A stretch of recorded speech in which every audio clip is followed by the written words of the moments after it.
Hi guys, Jose here from Train Me Please. I just found a 12-year-old video from back when I first started training animals. I thought I should share that video with you. So let's get started. The year is 2008. Amy Winehouse is winning lots of Grammy Awards. Barack Obama gets elected President of the United States.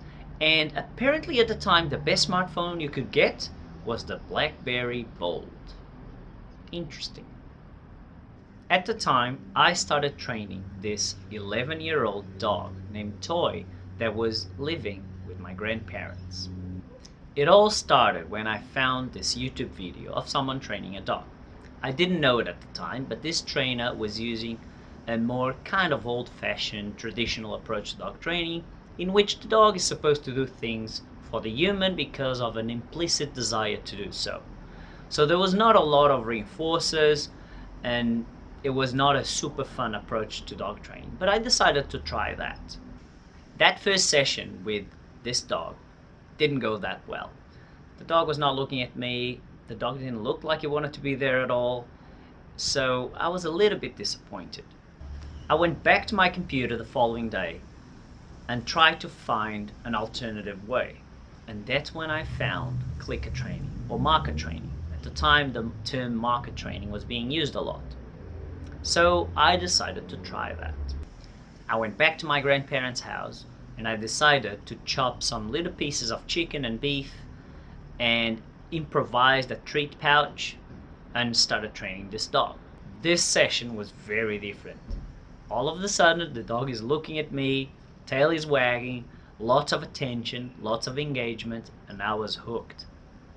I really decided to start looking as much as I could into animal training and behavior modification. At the time I was still fairly confused. I was reading a lot about balance training, in which people were recommending to use positive reinforcement training combined with some corrections, some verbal corrections, and letting the dog know when he makes a mistake, etc.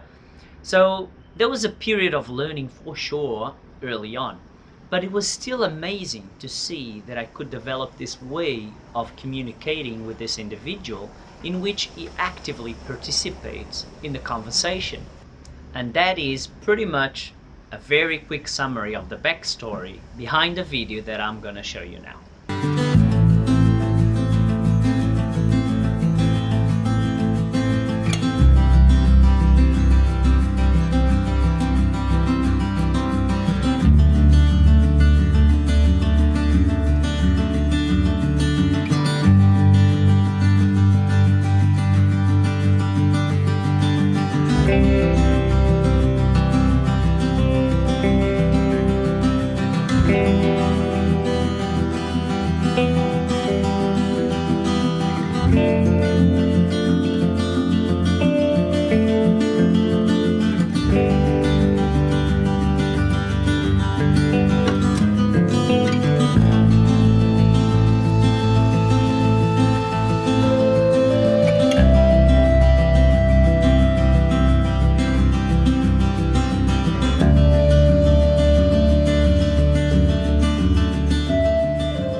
There you have it. That's me 12 years ago taking my very first few steps in the world of animal training.